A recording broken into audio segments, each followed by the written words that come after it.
Hi there. Today I want to share something really exciting about data retrieval. Did you know that a graph RAG can uncover hidden relationships in your data that regular RAG might miss? By leveraging the power of knowledge graphs, we can enhance how actually AI can retrieve and connect the dots in the information. So that's what we are going to explore today. So we'll start with understanding what is a knowledge graph is all about. Then we'll dive into what is a graph RAG and how the graph RAG is different from traditional RAG. Finally, we will wrap up this with a step-by-step walkthrough of building a graph RAG.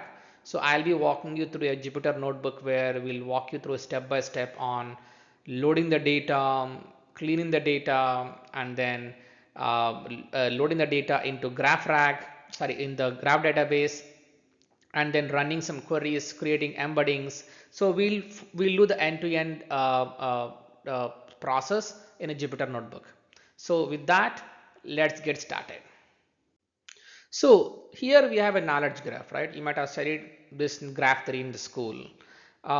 Think of it as network of interconnected nodes where each node represents an entity like a product, a person, or even an event. And edge shows relationship between them. So unlike traditional databases that store information in tables, knowledge graphs focus on how things are connected. This makes them incredibly powerful for understanding context and uncovering patterns in data. For instance, if you want to find out which product are often bought together, a knowledge graph can show the relationship naturally. Or you can see like which customers are bought which product and what review they left, right? So by structuring information this way, we can ask complex questions and get meaningful answers based on the connections within the graph. So the ability to traverse relationship effortlessly is what makes knowledge graph so valuable in a modern AI application. So what exactly is a GraphRAG?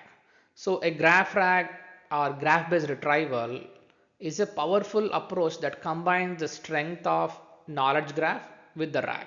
So in traditional RAG, we use vector databases to find and retrieve relevant documents, and then we pass that context to LLM to answer the customer queries, right? Similarly, the GraphRAG goes a step further. It not only retrieves information but also leverages the relationship between different data points in knowledge graph. So this means we are giving more context to our LLM to answer the questions. So we're just not giving some information. We are telling this product and this customers are related so that LLM can actually has a good understanding. Or we can use as simple as just querying the using a natural language to translate user question into a cipher query and then running the cipher query against the graph database. Now let's talk about how this graph RAG differs from traditional RAG. Traditional RAG primarily relies on vector database to find documents that are semantically similar to the customer query. It's efficient, but it can miss out on a context provided by relationship between data and points. So the graph RAG, on the other hand, leverages a knowledge graph to understand how different pieces of information are connected. For instance, if we ask a question about a product compatibility, GraphRAG can trace a relationship between products, versions, and requirements to provide a more accurate answer.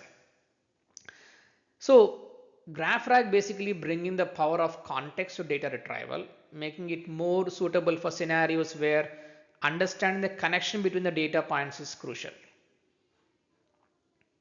So to explain this GraphRAG, we are using a use case called Fusion Retail. Basically, this retail is operate across multiple product categories, including electronics, apparels, home goods, with focus on personalized customer experience.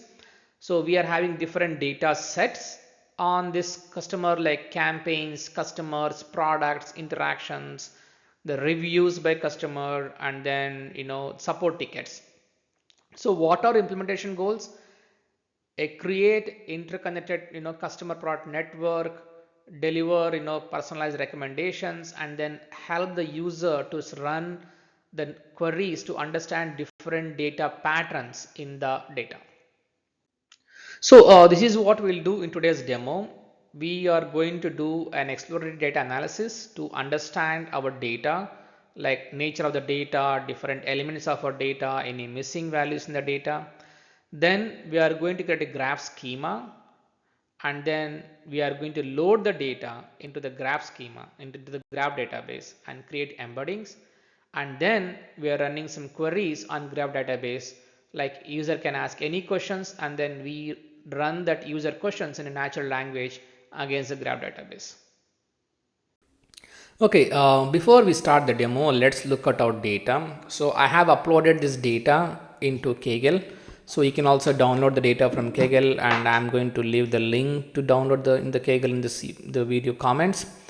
So just to take a quick sneak peek into the data. So we are having 6 different types of data here. Start with it's a customers. It's about customers master data, and then we are having all the transactions done by the customers. Then we are having interactions data, which tells like how customers are interacting through the either online, in store, or the hybrid. Then we are having all customer reviews, the reviews left the customer gave for different products. Then we are having campaigns data, different campaigns we run, their ROI and conversion rates and everything. Then you're also having different support tickets raised by the customer. Now this is the data we are having. Right now we should also have a Neo4j database, a graph database. So you have got option of either downloading it and installing it locally, or you can also use it on the cloud versions. So I prefer to run it on cloud version. So you can just go here, create an instance. It will create an instance like this. You can actually click on inspect. It will give you all the connection URL, the query API, and while creating instance, it will give you the password. Right now, let's jump into our notebook where we will create a GraphRAG using both our data what we're having and also the Neo4j database. Right, so I already loaded all the required libraries like Neo4j, Langchain, Deepseek. I'm using Deepseek for this particular LLM as Deepseek for this project. So we'll just try to see and ignore any warnings. There's some documentation I prepared so that you can do them. So let's import some libraries. This introduction documentation. So basically we are doing setup installation, data loading and exploration, Neo4j setup, and then GraphRAG implementation, and then we'll run some business insights queries. And setup and installation is what we do. Now let's set up all these API keys and also load the Deepseek key in environment. So we'll start check whether the connection is successful to the Neo4j. Yeah, Neo4j connection successful. We need to initialize the LLM. Deepseek in this case, we'll initialize LLM, and then we'll check whether LLM is working fine. You can ignore this warning because I don't have Langsmith connection, so it is throwing some warnings, but you can ignore this. It's still trying to initialize LLM. Now we can see that Deepseek connection is successful. Now before we start our implementing GraphRAG, we have to first load the data, right? So before we load the data, first see like what is our data looks like. Let's do some exploratory data analysis on the data. That's what we are going to do using pandas. Okay, so what we are going to do, we are just going to load the CSV files. We convert some data types from strings into numbers wherever required, handle any missing values, and explore data characteristics. So we'll do one by one. I'm having all the data set up in my local machine as a CSV file, but in the real world, this could be coming from an RDBMS, this could be coming from an S3, or this could be coming from in a data warehouse like a Redshift or a Snowflake or in a BigQuery, right? So first load all the data. So now I loaded this number of rows. So first take a check like how many rows are there, how many columns are there, just to get an idea of the different entities we are having and what columns. Now I will analyze one by one. First analyze the customer data. We'll see like how the customer demographics are distributed, gender distribution. We'll see how the customer preferred channel distribution. Next we'll check the transactions, how our transactions are there. But we are not only checking, we are also converting. For example, if you see the date and time, transaction date, I'm converting, doing some conversion here. And then monthly sales. And let's see, first draw the graph and see how our distribution looks, right? So what is the sales by product category? So these are all things gives you an idea about the data, so that even if you see any anomalies in the data, you can handle it, before you actually get to the building your RAG system and doing all the analysis, deeper analysis. You can actually handle any data inconsistencies, anomalies, defects during this phase. That's why this phase is very important. You need to explore your data before you can actually do something. Now let's look into customer reviews, how the customer reviews are distributed, and then we'll see the campaign performance, like what is ROI from each campaign, how they are distributed. And then we'll also see support ticket analysis, how my support tickets are distributed, how many of them are resolved, how many pending. And I'm going to plot customer interactions, like how, type of customer interactions, interaction channels. And yeah, in the end we'll see, like, what is the average order value, product rating, and then any support tickets, resolution time, and everything. So what we have done so far is just to understand the data we are having, right? So we are having a lot of data, we are trying to just see in the data and then understand whether how our data looks, how the distribution looks, how the data spread looks, so that when you are actually doing some analysis, that where to look, what type of queries to run. So next one is we have to do the Neo4j document setup. So let's first connect to Neo4j again. Okay, we connected Neo4j, and then typically before you can actually do something, you can actually go ahead and reset the database. If at all you are having anything already, you can clear all of them. Okay, now I reset all the database. Next thing is we have to create some constraints, like customer, it requires customer ID is unique, transaction ID is unique, so that these schema constraints are useful when they actually start loading the data. Okay, so I create the constraints. This is my data path I'm storing. So the first thing we do is we actually load all the customer data into Neo4j. So you can here search from pandas, I'm reading the CSV file from this path, and then I'm actually, this is the query, basically unwind customer as customer. I'm saying that create customer with customer ID. C plus customer means it's saying that apart from customer ID, add all other attributes also into this particular entity called customers. Now we'll just load this and go back and check in Neo4j how that looks. So it might take, yeah, it import 5000 customers here. Now you can go back and check in Neo4j here. You can query here.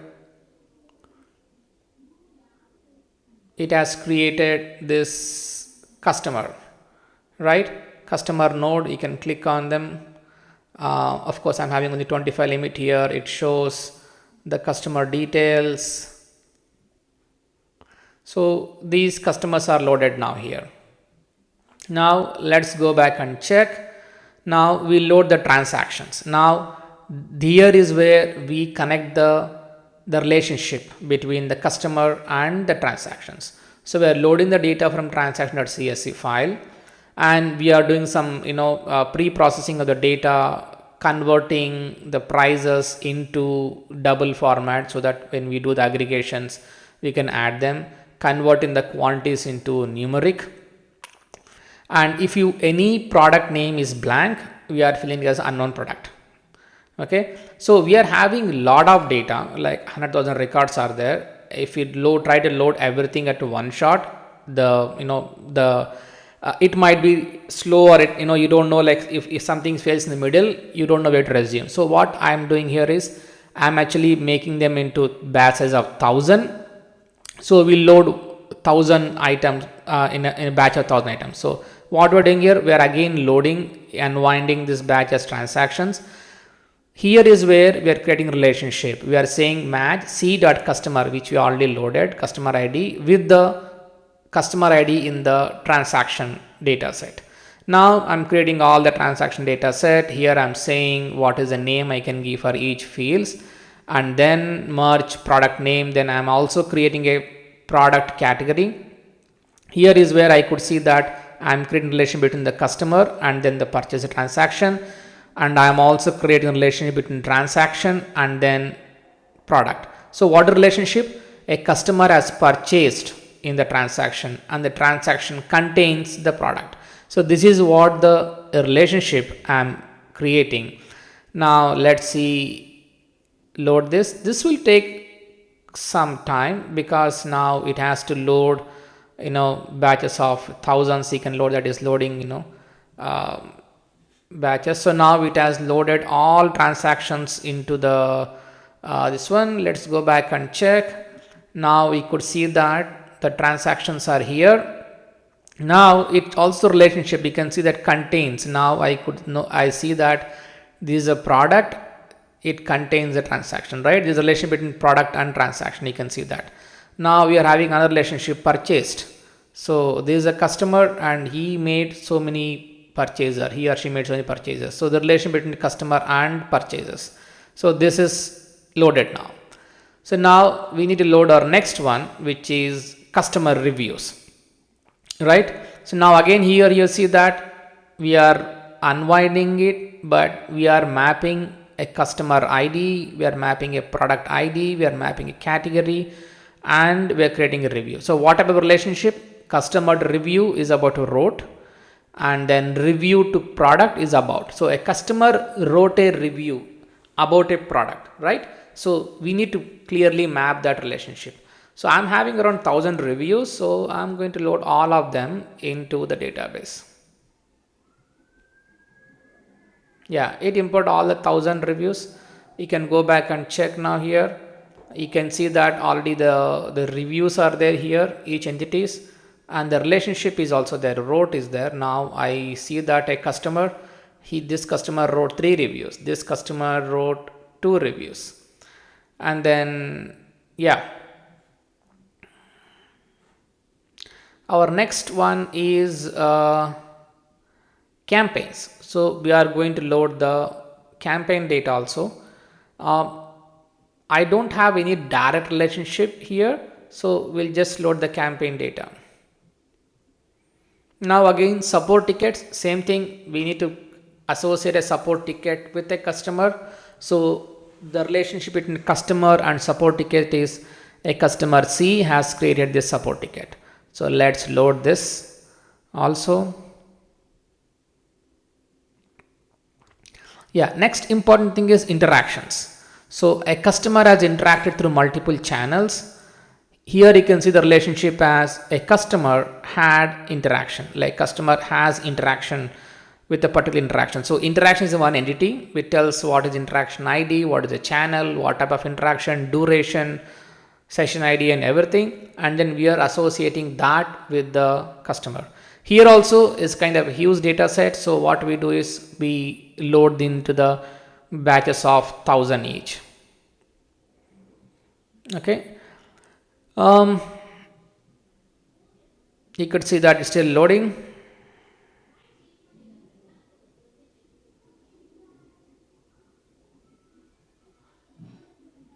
So now it is loading. Okay, now we have loaded all the data into our database. Now you could see that all type of data, all type of relationships are already there. We have submitted, about, contains, purchase, wrote, and then property keys, and then we are having all the entities, all the relationships, everything is there already. Now our next task is to create some embeddings. So why? Because the customer reviews is a type of a text data. Now you could see there is a review text is there. It's a kind of a big text, text customer wrote. So it may be easier if we actually create embeddings for this and then store as embedding in a vector database. I told about this embeddings and vectors in one of my previous video where we spoke about RAG. You can refer that video. So let's go back. Now for this we have to do the install the sentence transformer and then Langchain community, two libraries, because we'll be using the sentence transformer library for creating all the embeddings. Now I'm importing this library.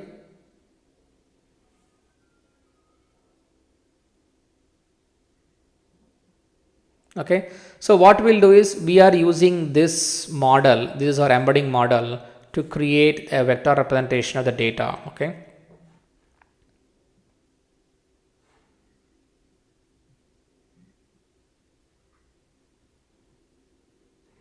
okay, so the model loaded successfully. I'm not sure what this warning is, but yeah, but the model loaded successfully. So now we'll again connect to the graph database driver one more time.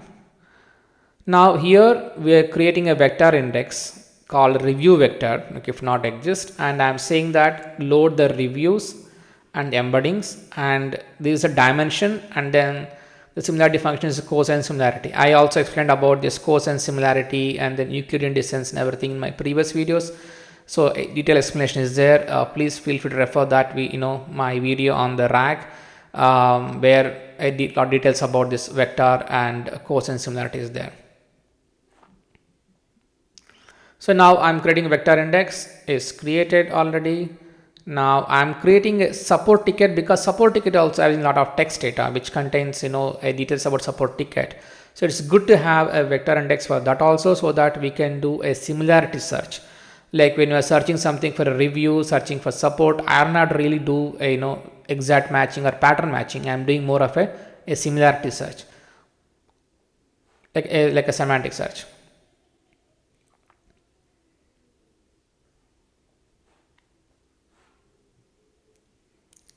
Okay, so now we have generated the embeddings, but we have to store these embeddings into the for now I'm storing in the vector database only, but you can store them in say Pinecone or ChromaDB or any other vector database which you like. Just to keep it simple for this demo, I am storing this embeddings and vector in the Neo4j itself. Yeah, this will take some time. That's why I'm doing this in a batches of 50, because it has generated the embeddings and store them. So you can actually go and see here. Okay, still it's loading.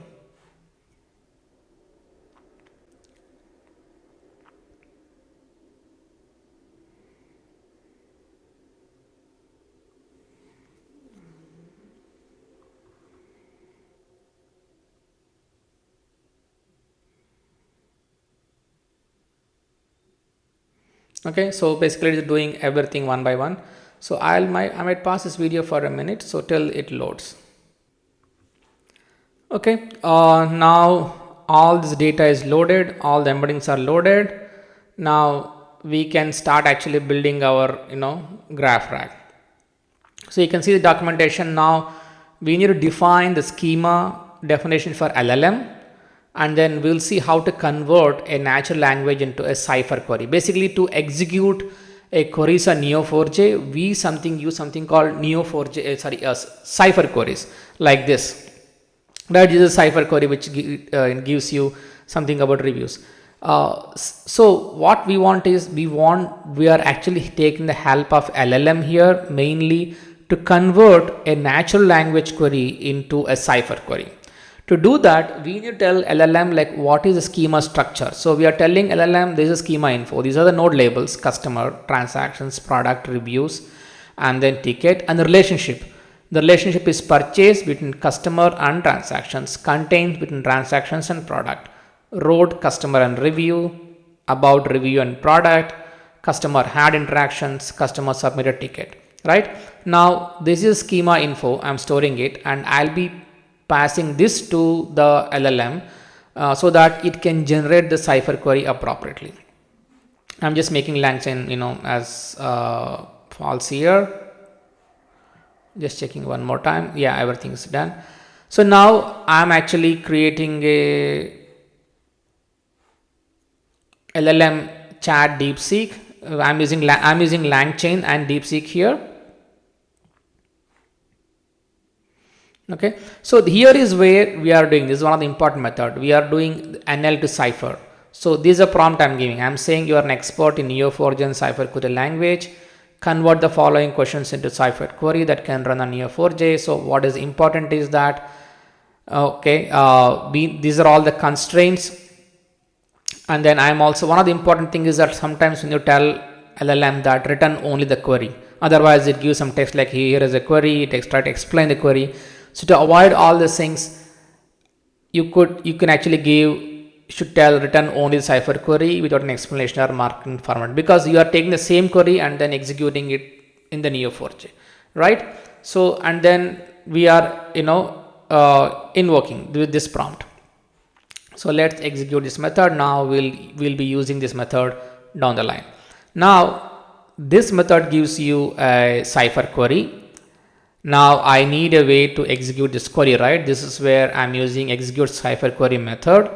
This method takes cipher query returned by the LLM and then it executes this query. It has having some other constraints. It removes the days and duration stuff of some handling it does.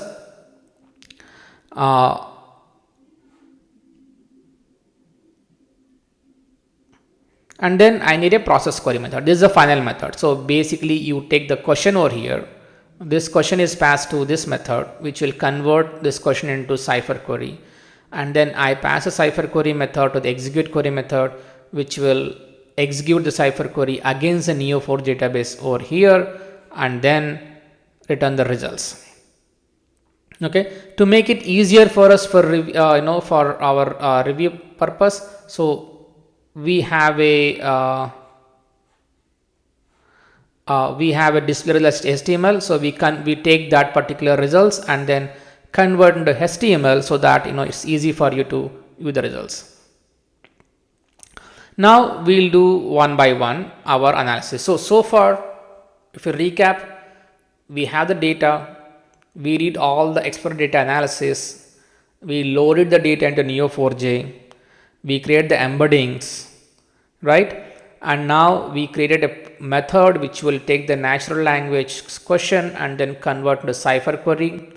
We wrote a method which would execute the cipher query, and then we wrote a method which will display the results in a clean HTML.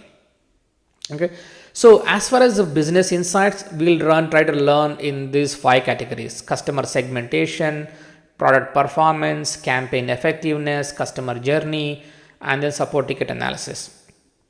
Right, so you can actually see the documentation for all of them. So I'm running the query one by one. Like our first query is segment customer by age group and show average spending. Now when I execute, you can see that executing this query.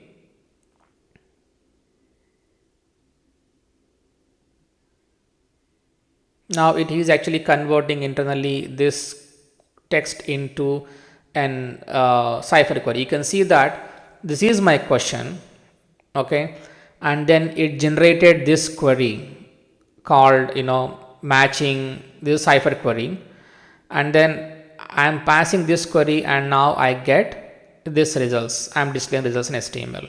So what is more important is the key thing is that you are actually converting this natural language into a cipher query with the help of LLM. Similarly, I can run a lot of other queries like identify highest value based on the customer purchase.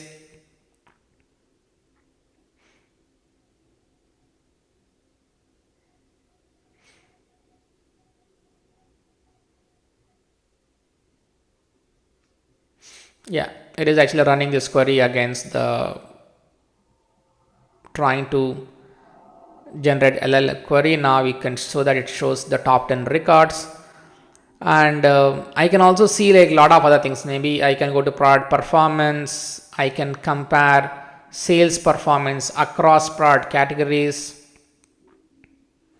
Again, for everything same thing, it is doing same drill, like take the query, convert the query. That's where the whole, the value of LLM over here. So you can actually use your natural language to convert this into a cipher query. Now you can see that. So like this, you can actually, execute these queries. Actually, this notebook is available. You can play with this notebook and then run all these queries. Yeah, this is about the GraphRAG, how we can actually leverage both a graph database like Neo4j and an LLM, okay, to basically generate, query the graph database.